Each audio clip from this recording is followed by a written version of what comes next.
মামা মাংস হয়ে গেছে? এই তো কষা হচ্ছে। ভাই না বাটি কষা নাও হয়ে গেছে, এবার জল দিয়ে দেবো। নাও, তার আগে দুটো দাও এর মধ্যে। কষা মাংস খাবি? লবণ ঝাল সবই তো বড় বড় পিস, একটা ছোট পিস নেই কষা খাওয়ার জন্য। দাঁড়াই দুটো পেয়েছি, একটা তোর একটা আমার। কটা খাবি তুই? দাও একটা। দুটো? গ্রেভি তো লাগছে। একটা আলু থেকে গেছে এর মধ্যে। এখন দিয়ে দাও। এখন দিলে হবে না, হয়ে যাবে, একটু মাথা নিয়ে কেটে দিয়ে দাও, একটু গ্রেভি দাও ওর মধ্যে, গ্রেভি তোলো। একটা তোর আর হচ্ছে না সরি দুটো তোর একটা আমার, ঠিক আছে? আচ্ছা খেয়ে বল ঝাল লবণ সব ঠিক আছে কিনা। তুই খা, আমি দেখছি। দে খা, তা খেয়ে দেখ কেমন হয়। লজ্জা না, খা না, তুমি খেয়ে টেস্ট করে বলো। খা। দেখো কষা মাংস তুলেছি, আর এদিকে কষা হয়ে গেছে, এবার জল দেব। না খাও।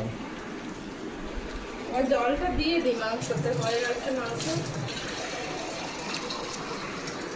তারপরে স্নান করতে যাবো। তুই তো স্নান করবি না, আমি স্নানটা করে আসি ফটাফট করে। ততক্ষণ জল দিয়ে দিলাম। আমার আজকে ঘুম পাচ্ছে প্রচন্ড।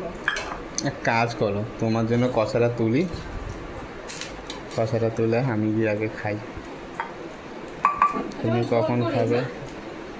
লেবু আছে না? লেবু, হ্যাঁ লেবু দিয়ে গন্ধরাজ লেবু আছে। এখন আর কিছু করবো না, মাজা ঘষা ধোয়া কিছু করবো না, একেবারে স্নান করে খেয়ে মেয়ে আসবে। কি করছিস তুই? স্নান টান করবো করে মানে খেয়ে দে, মেয়ে আসবে, মেয়ে একেবারে খেয়ে দে 1 ঘন্টা 2 ঘন্টা আড্ডা দেবো, দিয়ে তারপর সন্ধ্যার দিকে করবো। সন্ধ্যার দিকে সব গোছাবো, এখন আর কিছু গোছাবো না।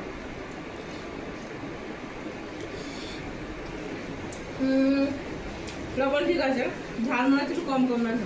ঝাল ঠিকই আছে, কম লবণ কম খাস। লবণ যদি চড়া হয় তাহলে ঠিক আছে। লবণ চড়া আছে, ঝাল তো দুজনে কমই দিয়েছি, কারণ গরম অত মশলা ঝাল করবে না, এখনো গরম মশলা ঝাল তাহলে লাগবে।